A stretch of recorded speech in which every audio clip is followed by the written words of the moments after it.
하나의 고비를 넘으면 어김없이 더 높은 벽과 마주한다. 초금속기를 개발하는 체계 개발은 그렇게 쉽지 않습니다. 2조 원 가까이 가는 예산입니다. 우리 정부가 확보할 것이냐. 주저하거나 좌절할 여유는 없다. 공군의 소요 시기가 정해지고 예산이 제한된 그걸 가지고 소요 시기를 맞춘다는 것은 불가능하다고 판단한 겁니다. 그래도 우리의 목표는 세계의 하늘. 우선 한국 공군이랑 미 공군이랑 쓰기하고 그렇게 되면 세계 시장은 자동적으로 석권할 수가 있다. 그 목표를 위한 또 하나의 관문. 첫째 조건이 파트너는 업체 주도형이 되어야겠다. 역적이죠.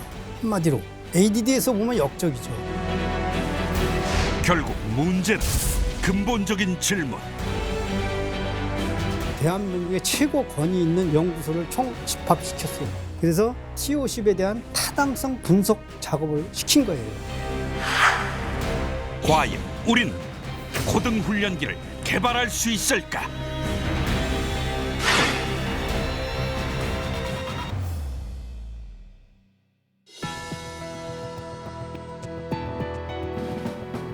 여러분 안녕하십니까? 첨단 국가의 초석, 방위 산업의 라미경입니다. 우여곡절 끝에 탐색 개발에 돌입한 TO10 고등훈련기 개발 사업. 그런데 탐색 개발이 채 끝나기도 전에 재개 개발에 뜨거운 논쟁이 벌어졌습니다. 과연 어떤 이야기인지 생생한 증언 들러주실 세 분 모셨습니다. 먼저 기초연구부터 체계 개발까지 TO10 고등훈련기 개발 사업을 책임지신 전용훈 박사님 모셨습니다. 안녕하십니까. 전용훈입니다. 국방부 획득개발국에 근무하시며 TO10 고등훈련기 개발을 담당하신 정청식 박사님 모셨습니다. 안녕하십니까. 정충식입니다.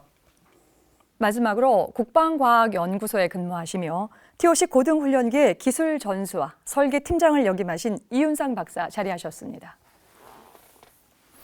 안녕하십니까. 이윤상입니다. 네, 귀한 시간 함께해 주셔서 고맙습니다. 정 박사님 이제 오랜만에 나오셨는데요. 네. 이제 고등훈련기 개발을 위해서 국방부 산하에 고등훈련기 사업기획단이 설치됐다고 들었습니다. 이 사업기획단 어떤 목적을 위해서 설치됐나요? 네. 우선 사업단이 설치된 그 결과를 먼저 말씀드리겠습니다. 사업단은 1994년 12월 4일 날 국방부 획득개발국의 산하로 고등훈련기 사업 예비 기획단으로 출범을 했습니다. 국방부를 보니까 국방부의 획득개발국에 제가 근무하는 획득개발국에 거기 보니까 항공기 개발 담당하는 부서가 있었어요. 근데 거기는 열댓 명이 하는데 거기도 이미 KT-1 기본훈련기를 개발하는 담당도 있었죠. TO10도 있었죠. 그다음 무인기, 그다음 헬리콥터, 그다음 F-16 그 사업 전체를 맡고 있는 조정 통제 사업을 하다 보니까 사업단의 그 TO10을 맡기는 너무 부담스러웠죠. 그래서 별도의 사업단을 구성하자. 그래서 예비기획 사업단을 만든 겁니다. 체계 개발하는 항공기 비용이 1조억 원이 넘고 2조 원 가까이 가는 예산입니다. 그거를 어떻게 우리 정부가 그거를 확보할 것이냐. 적지 않은 규모의 그 예산을 국방부 국방비로 다 할 수는 없잖아요. 그래서 국방부랑 그 사업단이 같이 해서 관련 부처와 국무총리실, 그다음 청와대까지 이걸 설득을 시켜야 되기 때문에 그 창구를 사업단을 만들어서 하자 이렇게 된 겁니다. 그래서 사업단이 이제 설치가 됐어요. 그래서 사업단의 임무가 뭐냐? 아까도 말씀드렸지만은 이제 국가연 개발 계획서랑 업체 개발 계획서를 같이 검토해서 경쟁을 시켜야 됩니다. 그래서 경쟁을 시키게 되면은 개발 기간이라든가 예산이 줄어들잖아요. 그래서 정부 입장에서는 경쟁 개발을 시켜서 이걸 추진해야 되고, 그다음 파트너가 없으니까 국제 공동 개발 방안에 대해서 검토해서 부족한 항공기 기술을 습득을 해야 되잖아요. 그래서 그러한 습득과 업무 예산 분담하는 방안, 그것도 우리가 검토를 했습니다. 그다음에 사업 추진 방안에 대해서는 일단 사업 계획서를 받아서 검토를 하겠지만은 일단 주도 형태가 결정됩니다. 그럼 주도 형태만 갖고 이 사업을 하는 게 아니잖아요. 그래서 주도 형태 개발이 이제 주도 형태 형식이 되면은 거기에 따라서 협력업체 선정을 또 해야 됩니다. 예를 들어서 항공기 전체적인 거는 이제 주도가 이제 국가인이 되든 삼성항공이 되지만 그거에 따라서 전문 뭐 탑재 장비라든가 전자 장비라든가 이런 뭐 이젝션 시트라든가 연료 탱크 이런 거 개발할 수 있는 우리 국내 전문 업체들을 선정을 해서 개발을 시켜야 됩니다. 그래서 그런 거 이런 문제들이 산재이기 때문에 그거와 첫째는 이제 뭐 제일 중요한 거는 예산 문제죠. 그래서 그런 것들을 어떻게 확보할 것인가에 대한 임무를 사업단에 준 거죠. 예, 말씀 잘 들었습니다. 여튼 이제 사업기획단이 전반적으로 고등훈련기 개발을 완성시키기 위해서 인력이 됐든 뭐 예산이 됐든 뭐 그런 전반적인 부분들을 이제 조정하기 위해서 이제 설치됐다고 이제 정리를 좀 하겠습니다. 이제 우리 TOC 고등훈련기 체계 개발을 앞두고요. 로키드의 투자와 공동 개발이 가장 큰 문제로 부상을 하게 됩니다. 왜 이것이 이슈가 되는지 이제 지금부터 차근차근 이제 알아보겠습니다. 전 박사님, 우선 이 로키드의 투자와 공동 개발 문제가 이렇게 중요한 핫 이슈로 떠오르게 된 배경이 좀 궁금하고요. 이제 전 박사님께서는 이전에도 이 로키드의 참여 없이는 우리의 고등훈련기 개발 사업이 완성되기가 좀 불가능하다라는 판단을 좀 지속적으로 해 오셨었거든요. 자, 그 이유가 좀 궁금합니다. 예, 제가 여러 번 말씀드렸습니다만은 저희가 고등훈련기 체계 개발을 저희 단독으로 하는 것은 어렵다 이렇게 판단한 것이 되겠습니다. 왜냐하면은 저희가 탐색 개발까지 라키드랑 같이 했지만은 탐색 개발까지 한 거는 저희가 탐색 개발까지의 기술을 배운 겁니다. 그럼 그 다음에 체계 개발에 대한 건 기술을 안 배운 거예요.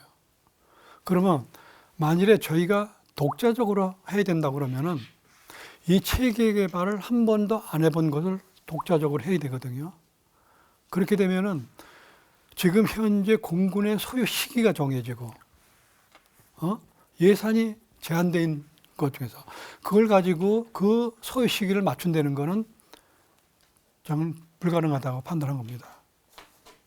지금 락히드나 이런 기술 배워가면서 해도 어려운 상황인데 저희가 독자적으로 하는 것은 만일에 시간을 많이 주거나 무한정 주거나 그러면은 뭐 시행착오를 거쳐가지고 해보면 안 되면 이렇게 하고 저렇게 하고 또 이게 할 수가 있겠죠. 그러나 이건 그런 상황이 아니었거든요. 그래서 이런 상황 하에 과연 이 체계 개발을 가기 위해서는 기술이 필요하고 재원이 필요하고 또한 그 군의 어떤 신뢰성을 갖는 게 필요하다. 그러면은 기술에 대한 건 그래서 락히드가 있어야 된다. 락히드는 세계 최고의 군용기 그 회사다. 이 사람들만 끼면은 기술에 대한 건 문제가 없다. 그 다음에 두 번째 재원에 대한 것도 락히드가 공동 투자를 한다면은 그것이 많은 포션이 아니더라도 나중에는 13%로 정해집니다. 많은 포션이 아니더라도 큰 의미를 갖는다. 그 세계 최고의 항공회사가 투자를 한다는 것. 그 다음에 또 락히드랑 한다면은 공군이 염려 안 해도 된다. 신뢰성에. 이런 것 때문에 락히드가 반드시 참여해야지만 이 사업이 갈 수 있다고 이렇게 판단한 것이 되겠습니다. 예. 이 박사님. 그렇다면 당시 이제 고등훈련기의 세계 시장 현황이 좀 궁금한데요. 어떻게 좀 진행이 됐었습니까? 네, 여러분도 이제 잘 아시겠지만 그 세계 시장 또 특히 군용기 부분에서는 많은 항공기들이 있지 않습니까? 개발도 많이 됐고 운용된 항공기가 많이 있는데 그 중에서 이제 성공했다고 보는 항공기들이 있어요. 이게 기술적인 측면에서 성공했느냐? 또 다른 측면에서 보면 기술뿐만 아니고 마켓, 시장을 충분히 확보를 해서 수많은 항공기를 생산했기 때문에 성공했다고 보는 경우가 있습니다. 이제 그런 예로 이제 여러분들이 많이 들어보셨겠지만 F4 팬텀기, 또 지금도 우리가 쓰고 있는 F-16 항공기 5,000대 이상을 생산했어요. 또 최근에는 F-35도 마찬가지 그 이상의 그 생산을 예상할 수가 있는 상황입니다. 이렇게 이제 시장을 검토하는 이유는 엄청난 예산이 들어가는 항공기 개발에 비해서 경제성을 이제 맞춰야 되잖아요. 경제성이 있는 거를 가능하면 생산을 해서 시장을 확보하는 것이 중요하기 때문에 경제성을 아주 엄격히 따져보는 것입니다.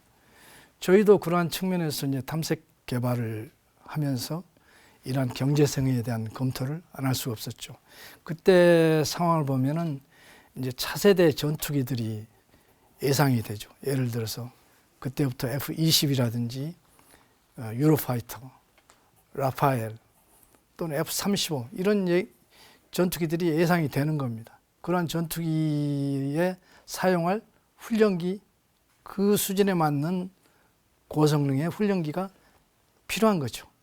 그래서 이러한 판단 하에서 아음속, 초음속을 고민했던 그런 부분이 있습니다. 그러한 상황에서 각국의 그 주요 예상을 보니까 한국 공군도 F-5를 이제 도태를 시켜야 되고요. 훈련기도 이제 거의 수명이 다 한 상태고, 공중 통제기도 도태가 예상되고, 전부 이제 2000년대 초에 예상되는 소요입니다.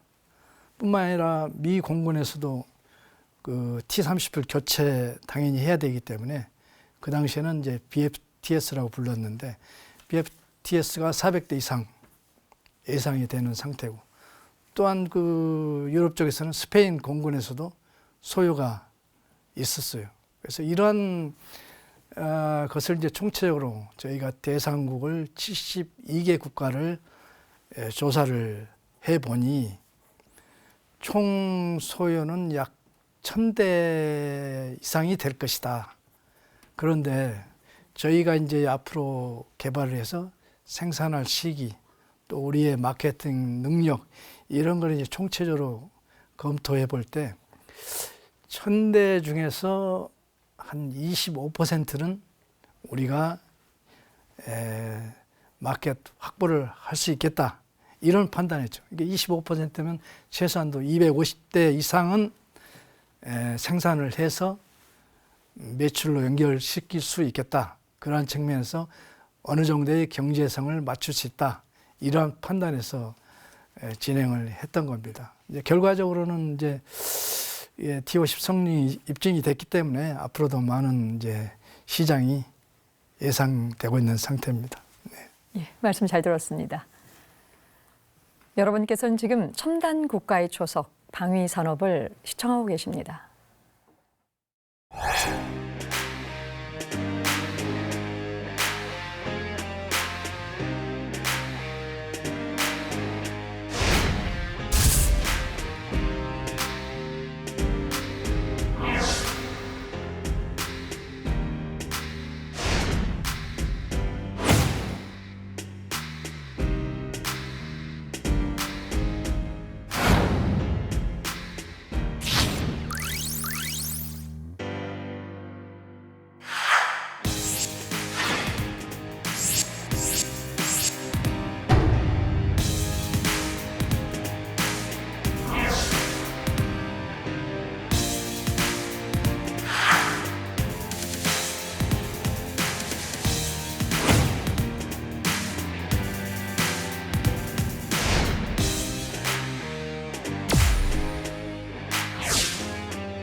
첨단 국가의 초석 방위산업. 오늘은 TOC 고등훈련기 사업에 로키드 마틴사가 참여하게 된 과정에 대해서 알아보고 있습니다. 이윤성 박사님, 이제 고등훈련기 세계 시장, 특히 이제 미국 시장을 전망해 보건대 로키드가 우리 고등훈련기에 참여할 여러 가지 이유가 이제 충분히 이제 확보가 됐는데요. 자, 그렇다고 한다면 당시 협상 테이블에서 이 로키드 마틴사는 얼마나 적극적인 태도를 좀 보였나요? 네, 여러 가지 측면이 있습니다만은 아시다시피 협상이라는 게 결코 쉬운 일은 아닙니다. 어떠한 협상이든 큰 협상이 됐든 작은 협상이 됐든 쉽지 않은데 기본적으로 그 상대방의 입장을 이해하고 받아들이는 그런 생각보다는 자기의 주장을 일방적으로 강요하는 경우가 많기 때문입니다. 여러 가지 이해관계가 겹쳐서 그렇겠죠. 그렇지만 다행히도 저희가 상대하는 락히드는 개발 초기에는 상당히 그 어려움이 있었으나 공동 투자를 결정한 이후로는 협상에 상당히 적극성을 가지고 같이 참여했던 것으로 생각이 됩니다. 대부분의 그 항공기 설계라든지 기술 전수에 관한 협의는 순조롭게 잘 진행이 됐습니다. 그렇지만 절충교육에 관한 모든 사항에 대해서는 여기 정 박사님 나오 계시지만 국방부의 최종 승인을 받아야 돼요. 모든 사항에 대해서. 그렇기 때문에 그 내용이 굉장히 중요하고 우리가 얻으려 가는 목표가 있습니다. 그것을 해야 되는데 대부분은 쉽게 이렇게 확보가 됐는데 문제는 미국 정부에서 제안하는 사항 또 락히드 자체의 기술 제약이 있는 부분들에 대해서 예를 들어서 OFB 관련한 사항이라든지 특별한 소프트웨어에 대한 기술 이전 이런 것이 상당히 합의하기가 힘들었어요. 그래서 그런 거를 이제 유도하고 그 수준을 정리하는데 협상하는 시간도 많이 걸렸지만 협상하는 사람들의 인내가 정말 필요한 경우 같았습니다. 아무튼 결과적으로 적정하게 합의가 돼서 진행이 되었던 것으로 기억하고 있습니다. 네. 이 협상이 쉬운 협상이 없었겠습니다만은 뭐 시간과 인내 말씀하시는 거 보니까 이것도 적지 않게 협상 과정에 또 많은 이 그 고난이 좀 있었을 것 같은 생각이 좀 드는데요. 정 박사님, 이제 아무리 이익을 노리는 이런 사업이라 하더라도요, 이 로키드 같은 회사가 한국 고등훈련기 개발에 이렇게 쉽게 이렇게 뛰어들 것 같지는 않거든요. 왜냐하면 이 자사의 돈과 또 이 기술이 이게 들어가기 때문에 실질적으로 분명히 우리와의 협상 과정 속에 있어서의 뭐가 핵심적으로 원하는 게 있었을 것 같은데 어떤 것이 있었습니까? 예, 우선 저 협상 과정에서 조금 제가 좀 과정을 좀 보충 설명 먼저 하겠습니다. 아까 논리에 대해서 비즈니스 논리에 대해서 말씀드렸지 않습니까? 예. 이걸 가지고 락히드를 설득시키기 위해서 제 파트너가 닥터 루머스였습니다. 닥터 루머스에게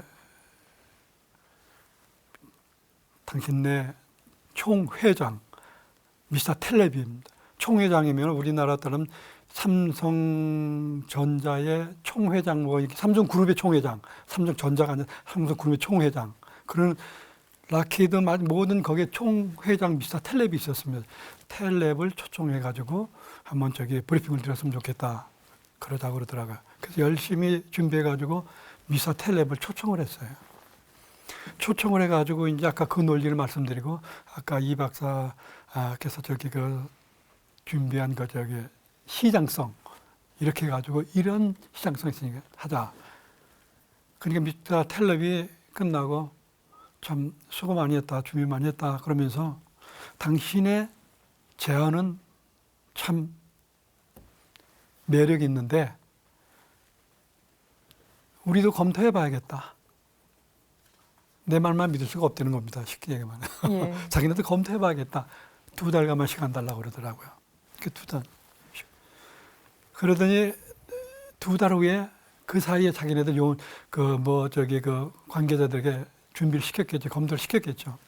와가지고 이제 저에게 이제 우리들 참여하겠다. 그러나 조건이 있다. 바로 그 투자 조건입니다. 첫 번째는 우리 락히드는 T50을 개발해가지고 뭐 기술 개발하려고 개발하는 게 아니다. 비즈니스다. 쉽게 말하면 돈을 벌기 위해서 참여하는 거다. 그러면은 나의 파트너도 비즈니스 마인드가 있는 파트너가 되어야겠다. 이렇게 한 겁니다. 그래서 첫째 그 조건이 자기의 파트너는 업체 주도형이 되어야겠다. 두 번째는 내가 기술을 해가 투자해가지고 이렇게 다 줘가지고 항공기 개발은 성공했어. 그런데 어떤 이유로 정부에서 생산을 안 해? 그럼 우린 뭐냐? 거기에 대한 투자비를 환불해달라. 이렇게 체계 개발까지 가도 생산하는 경우가 덜어 있습니다. 예를 들면은 이스라엘의 그 라비라는 항공기가 있습니다. 전투기인데 이스라엘이 다 개발해가 시험비행까지 다 했어요. 그런데 결국은 생산에 되지는 않았어요. 그때 여러 가지 그 국제 정치 미국이 같으니까 이런 것 때문에 하는데 이와 같이 이런 경우가 있을 수 있지 않느냐. 그래서 이 두 가지 내 파트는 업체가 되겠다. 두 번째는 이것이 만일에 개발에 성공해서도 생산이 안 들어갈 때는 내가 투자한 거는 환불해달라. 이 두 가지 조건이었습니다. 예. 두 가지 조건 둘 다 이해가 됩니다만은 록히드 마틴사에서 업체 주도형을 굳이 요청했었던 이유가 뭐라고 보십니까? 네, 락히드는 그 업체고 기업입니다. 그러니까 락히드가 이 사업에 참여하는 이유는 결국 돈을 벌기 위한 거거든요. 그런데 이 개발 과정에서 모든 것을 의논할 때 어떤 비즈니스 마인드가 있어야 되는데 그것이 없는 상대방이랑 얘기한다는 게 자기네들은 적합지 않다는 거죠. 예. 그러면서 이제 한국의 무기체계 연구개발제에 대해서 문제점을 얘기하는 거예요. 완전히 자기네들 개발 방법이 다르거든. 그 미국에서는 어떻게 하냐면은 체계 개발은 무조건 업체가 합니다. 근데 한국에는 어떻게 하고 있냐면은 설계는 국가위원회 하고 제작과 생산은 업체가 하고 이원화가 돼 있는 거예요. 그러니까 이 업체로서는 설계된 거를 자기는 안 하기 때문에 물론 참여는 하겠지만 주도적으로 안 하기 때문에 국제 경쟁력을 가질 수가 없다는 거예요.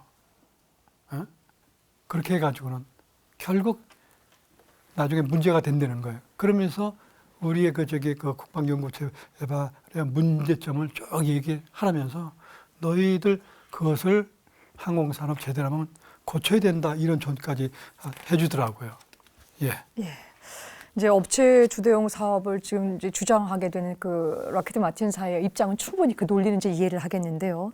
이제 문제는 이 고등훈련기를 개발하는 주체인 우리 대한민국의 입장이 더 이제 그 주목을 좀 해봐야 할 것 같은데요. 자, 록히드의 업체 주도형의 어떤 그런 요구를 주장한다는 이야기를 전해 들었었을 때, 그러니까 우선 국가연과 삼성항공의 반응이 좀 궁금한데요. 어떤 반응을 보였습니까? 예, 국가연과 그 삼성 반응을 말씀드리기 전에 먼저 제가 이제 느끼는 것을 말씀드리겠습니다. 예. 제가 락히드가 사실 업체 주도를 해야 된다고 할 때 저도 충격을 많이 받았습니다. 왜냐하면은 저는 국가연의 사람으로서 이 항공기를 내 손으로 개발해가지고 직접 해가지고 참여하겠다고 이렇게 마음을 꿈을 안고 왔는데 이거를 체계 개발했던 업체로 주면 저도 이제 고민이 되죠. 그런데 이제 이 사업이 만일에 국가연 주도국에서 간다? 탐색 개발까지는 끝날려니 버리면 체계개발을 못 간다고 저는 아까도 말씀드렸지 않습니까? 그러면은 이 사업을 가야 되지 않느냐? 일단은 가야 되지 않느냐? 그러면서 이제 그거는 접자.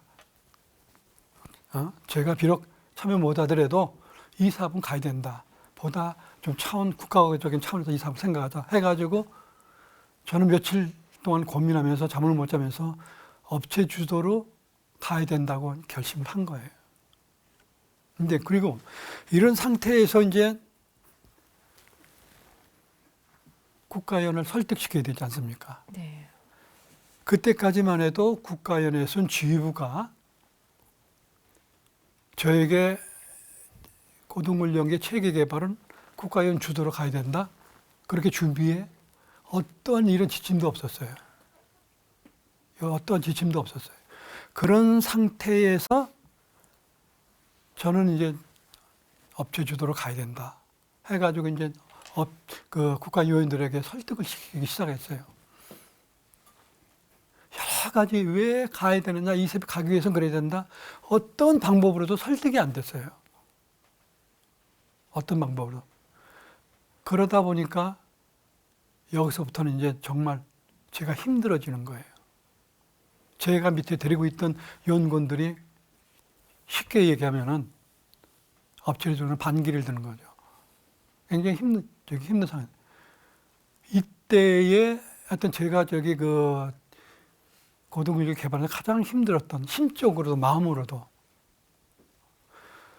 그런 상태에 있었고, 그 다음에 국가인 연구원들이 반대하는 이유는 똑같습니다. 뭐냐면은 이걸 여기까지 설계해 왔는데 이걸 업체도 주면 우리는 뭐냐? 우리 할 일이 없지 않느냐?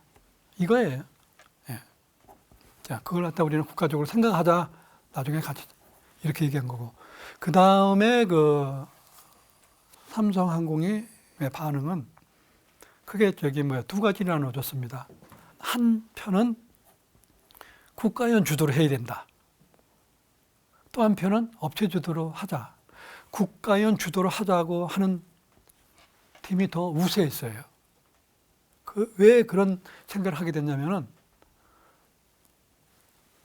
삼성항공이 초음속기를 한 번도 개발해보지 않은 상태에서 이걸 덥석 받았다?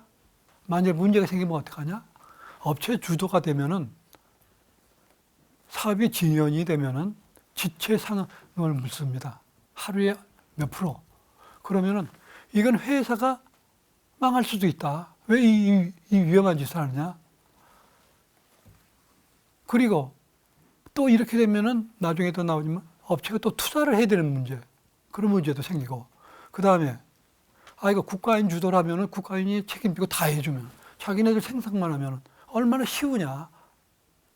그러니까 이렇게 주장하는 사람들이 많았어요. 또 한편에서는 그래도 이 기회에 삼성이 힘들지만 위험을 무시라도 업체 주도로 해가지고 미래에 선진국에 가야 되지 않느냐. 이렇게 그 두 반응이 있었습니다. 예. 여하튼 간에 국가위원과 삼성항공에 관련된 양쪽의 반응 듣기 이전에 개발 책임자로서 ADD 소속의 전용우 박사님이 고민했던 것들이 어떤 것인가라고 하는 것을 지금 언급을 좀 주셨는데요. 근데 이제 체계 개발이 진행되기 위해서는 사실 이제 국군과 어쨌든 이 정부의 의지가 더한 이 중요한 부분이 될 거라는 생각이 드는데요. 정 박사님, 당시 이제 고등훈련기 체계 개발을 업체 주도형으로 진행되게 될 것이다라는 이제 이야기를 듣고 이 공군하고 국방부의 입장도 각각 궁금합니다. 네. 그때 공군의 입장은 사실 국내 개발하는데 국가연에서 하는 것보다 공군 입장입니다. 국가연에서 하는 것보다 세계적인 항공회사인 락히드 마틴이랑 같이 공동 개발해서 업무 분담까지 한다는 거에 대해서 솔깃한 거죠.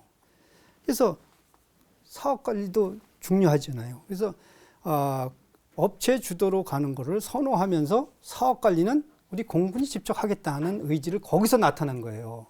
그래서 공군에서는 국방부에다가 내타를 보내왔어요. 공군은 업체 주도로 가는 거를 선호한다 하고 왔어요. 공군의 입장이에요. 그다음에 국방부 입장은 이제 사업 계획서를 다 접수했어요. 국가연 개발 계획서랑 업체 개발 계획서랑. 그래서 보니까 국방부에서 고민을 안 할 수가 없잖아요. 왜냐하면 지금까지 주도 형태를 정부 주도로 대형 사업은 다 해왔는데 갑자기 이게 업체 주도가 또 나오니까 그래서 고민을 여러 번 했죠. 국가에는 기술력이 있어요. 근데 그 당시 KT1에 투입한 인원, 그다음 F-16에 지원하는 인원 하다 보니까 T-50에 탐색 개발 인원뿐이 없었어요. 그거 갖고 체계 개발 넘어가기는 너무 부족하다.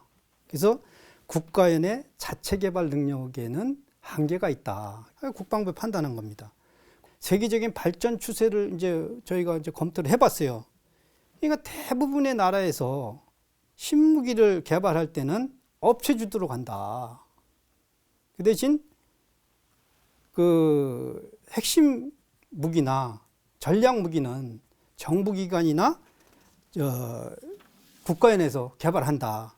이런 그 명분이 있었어요. 그래서 그걸 갖고 이거는 이제 명분 찾았다. 사업 관리에 대해서는 또 업체 주도도 그렇게 명분이 찾았다.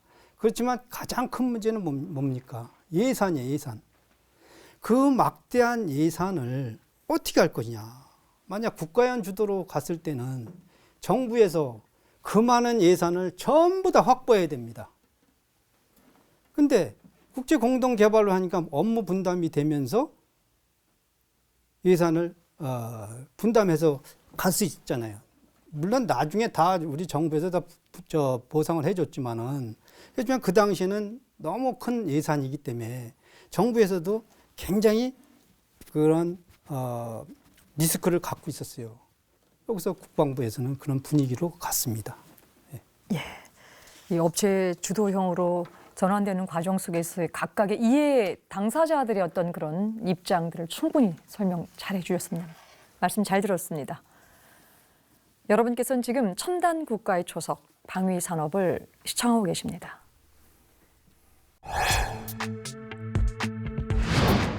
(2019) 프로야구 개막식 현장. 경기 시작 5분을 앞두고 갑자기 하늘로 날아오르는 한 마리 비룡. 올해부터 본격적으로 5G 시장에 뛰어든 국내 통신사의 시연 장면이다.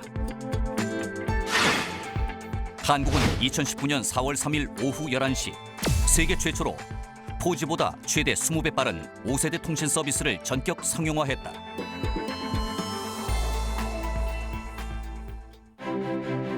대한민국 통신산업의 초창기에는 서비스 제공과 기술 발전 모두 정부 주도로 진행됐다. 1960년대 총 4차에 걸친 정부의 통신사업 5개년 계획을 통해 비약적인 발전을 거듭했으며 1970년 6월 2일에는 금산 위성통신국의 개통으로 전 세계와 네트워크를 구축하기도 했다. 정부 주도 시절의 역점은 인프라 구축이었다.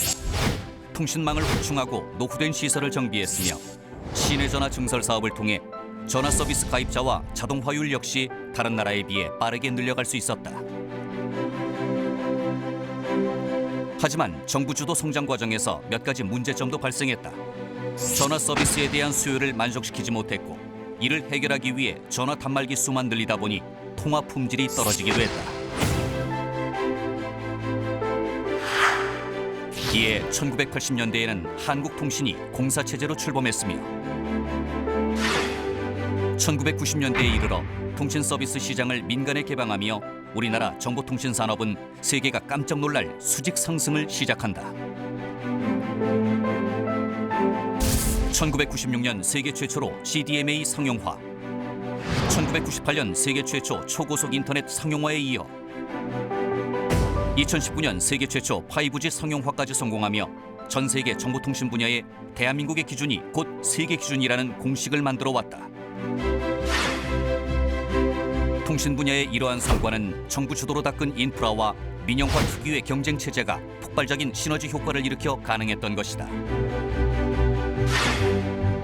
통신 분야뿐 아니라 오늘날 세계 최고 수준을 자랑하는 대한민국의 각종 산업들은 초창기 정부가 주도적으로 기반을 닦고 일정 궤도까지 성장한 후 민간의 바통을 넘겨 경쟁력을 키우는 예가 많았다. 방위 산업의 발전 역시 마찬가지다.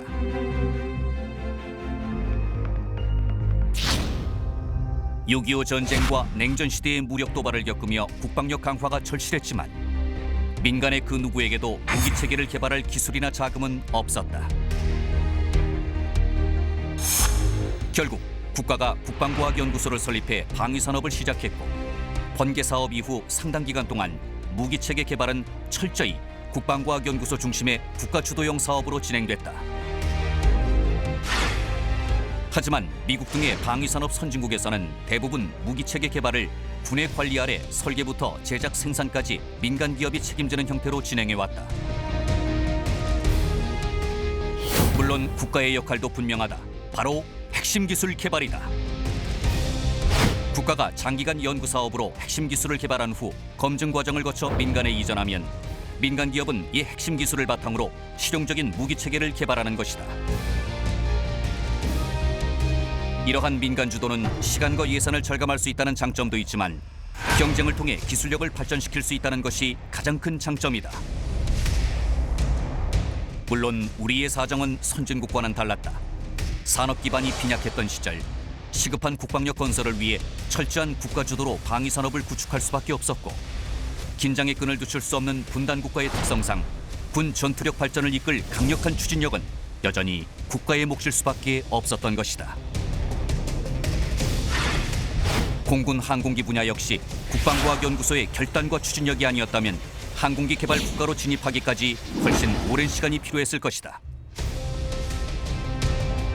가장 늦었지만 가장 빠른 속도로 국산 훈련기 개발과 세계 시장 진출에 성공한 대한민국 방위산업. 이제 초음속 고등 훈련기 개발로 한 단계 더 높은 곳까지 진화하기 위해 군관리 업체 주도라는 새로운 형식에 도전하게 된다. 그 첫 주자가 된 T-50의 체계 개발은 대한민국 항공기 개발사는 물론 방위산업 발전사에도 새로운 전환점을 마련한 사례로 평가받고 있다.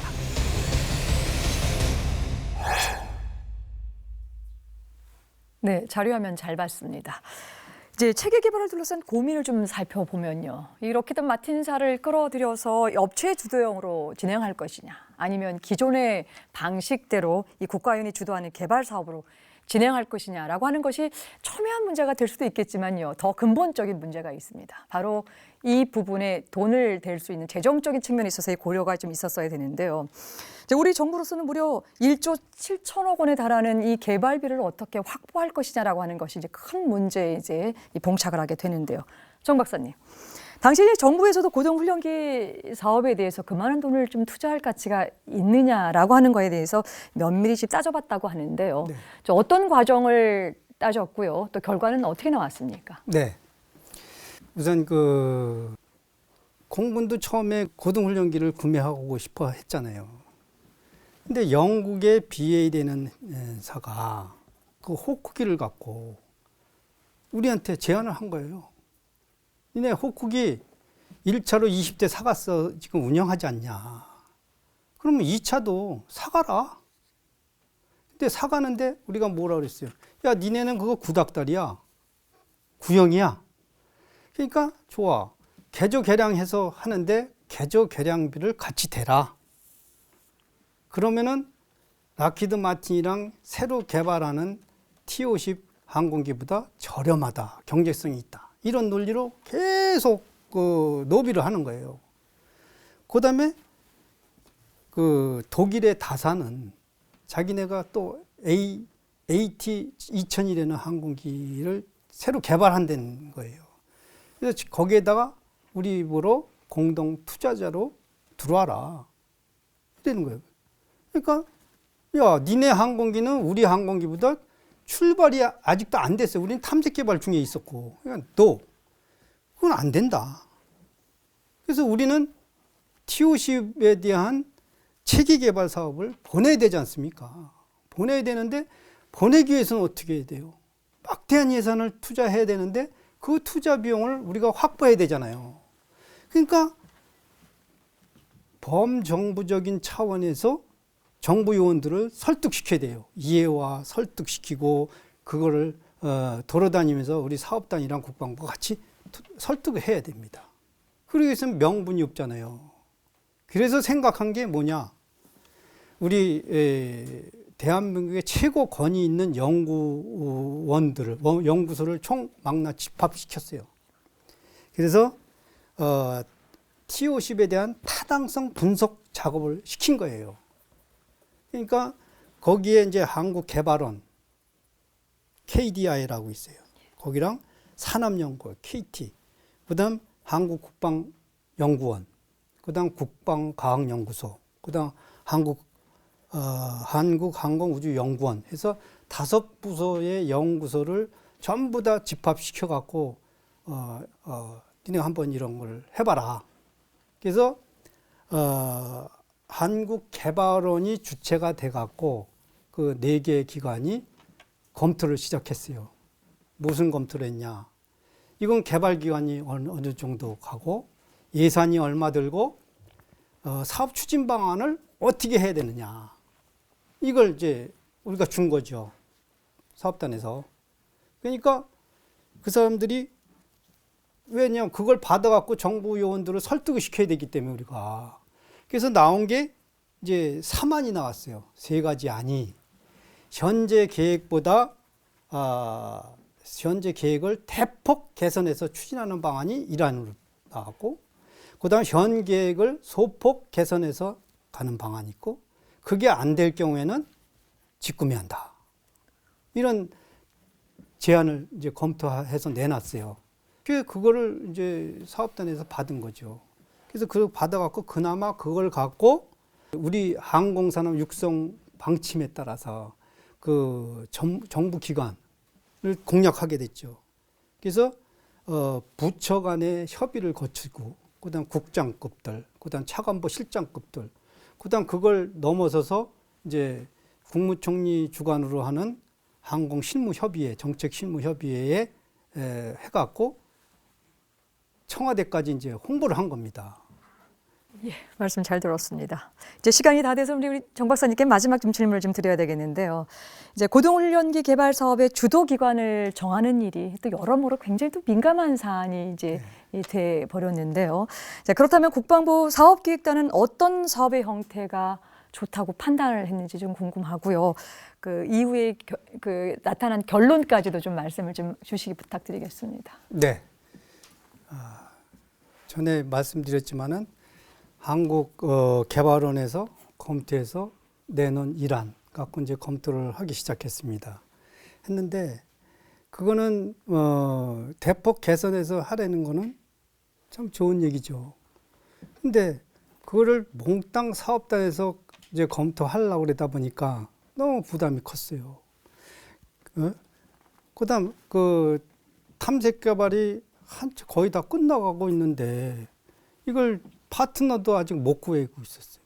그러니까 파트너를 새롭게 구해야 될 것인지 아니면 락히드 마틴을 잡고서 공동 개발할 것인지 이거에 대해서 계속 그 토의만 했지 결정을 못 하고 있었어요. 그래서 시간만 끌고 지연이 됐죠. 그러다가 안 되겠다. 이왕 할 거 락히드 마틴이랑 공동 개발 방안을 집중적으로 검토하자. 그래갖고 이제 협상에 들어간 겁니다. 락히드랑.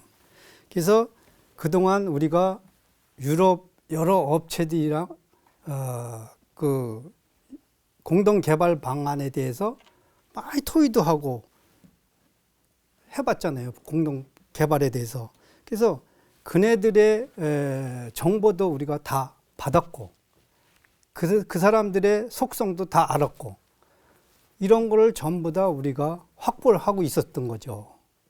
그래서 그거를 락히드 마틴과 협상할 때 공동 개발 방안에 대해서, 기술 이전에 대해서, 그다음 예산 분담 문제에 대해서 이런 걸 협상을 한 거죠. 그래서 해외 업체와 공동 개발 실현 가능성이 다른 데는 없었기 때문에 락히드를 갖고서 한 겁니다. 그러다 보니까 락히드도 이제 긍정적으로 이제 들어왔어요.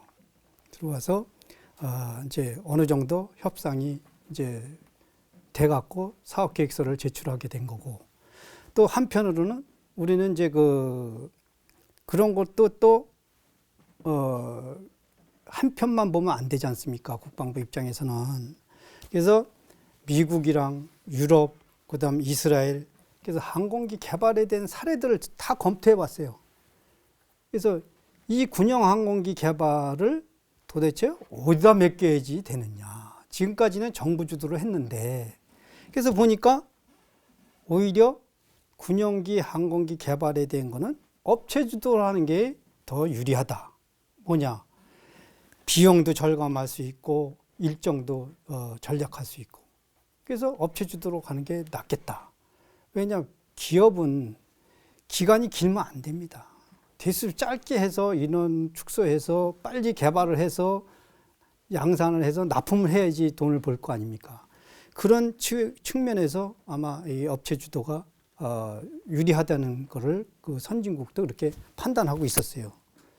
그래서 이제 우리는 그런 상태를 다 파악해 갖고 이제 주도 형태 결정을 해야 되지 않습니까? 그래서 국가연에서 제출한 국가연 자체 독자 개발 계획서를 보니까 그동안 탐색 개발을 수행했고 그 기술 능력을 체계 개발에 접목시켰을 때 개발 기간 4년, 그 다음에 예산은 약 8천억 원을 제시했어요. 국가연에서. 그 다음에 이제 삼성하고 업체 계획서는 락히드 마틴이랑 공동 개발 형식으로 해서 개발 기간 갖고, 그 다음 예산은 1조 2,800억 원을 제시했어요. 그래서 그거를 다 이제 접수해 갖고 이제 사업단에서 검토한 결과 핵심 기술을 보유하고 있는 락히드 마틴이라는 데와 손잡고 하는 삼성항공, 지금 카이죠. 거기에 힘을 실어주는 게 낫지 않겠냐. 이런 판단이었는데 더군다나 락히드 마틴이 아까 제가 말씀한 대로 국가연에다가는 기술 제공을 안 하겠다. 이런 조건이 있었어요. 아까 우리 전 박사님 가서 그 최고급 헤드랑 얘기했지만은 똑같은 얘기예요. 파트너가, 락히드의 파트너는 업체가 돼야 된다. 그 다음, 국가연에서 설계 기술하고 제작은 업체에서 하면은 나중에 그 문제가 있을 때 소유자가 요구하는 사람, 사용자가 문제가 발생했다. 그러면 업체에다 요구할 거 아닙니까? 그러면 업체가 못하니까 국가연 요원들이 가서 기술 지원을 해줘야 되고 그걸 해야 되기 때문에 그건 안 된다.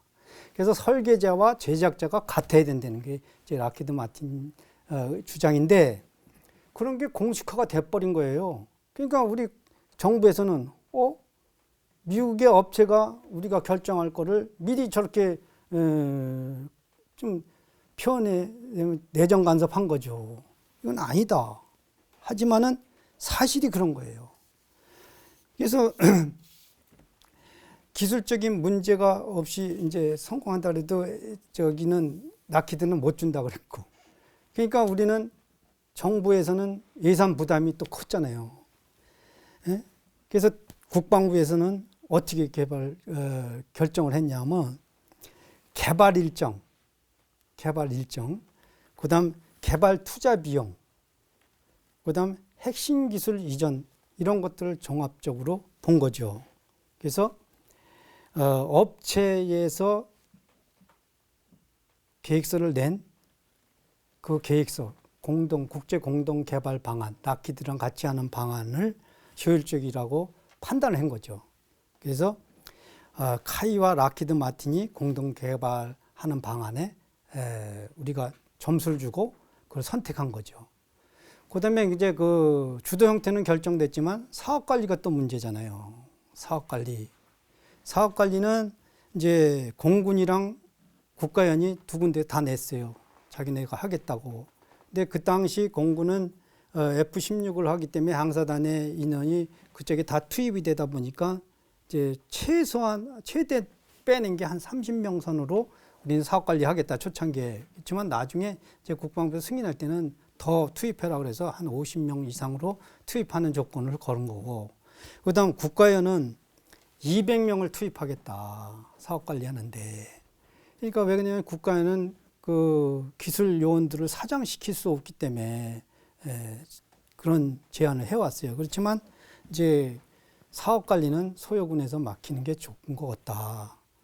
그래갖고 국내 최초로 군 관리 업체 주도형에 대한 주도 형태가 결정된 겁니다. 그래서 그거를 97년 7월 3일에 국무총리 주관으로 해서 항공우주산업개발정책심의에서 통과시켜서 그거를 97년 9월 26일 총 사업비 1조 6,996억 원, 개발비는 이제 1조 6,864억 원, 사업관리비 132억 원, 그다음 개발 분담 방안은 정부가 70%, 삼성이 17%, 락히드 마틴이 13%를 포함해서 고등훈련기 체계 개발 계획을 대통령한테 승인을 받은 겁니다. 그래서 통수권자인 대통령이 승인을 하는 시점에서 체계 개발이 시작된 겁니다. T-50 체계 개발이 업체 주도형으로 결정나기까지 오늘 세 분의 다양한 말씀 고맙습니다. 첨단 국가의 초석 방위산업, 오늘 준비한 것은 여기까지입니다. T-50 개발의 생생한 이야기 다음 이 시간에 계속됩니다. 시청해주신 여러분 고맙습니다.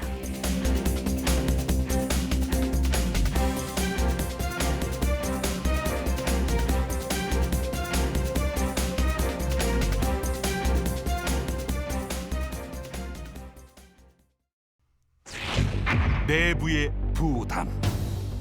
2조 원 가까이 가는 예산입니다. 우리 정부가 어떻게 확보할 것이냐. 외부의 공격. KTX2 개발을 죽여야 자기들 고동기를 할 수 있기 때문에 핵심 불신.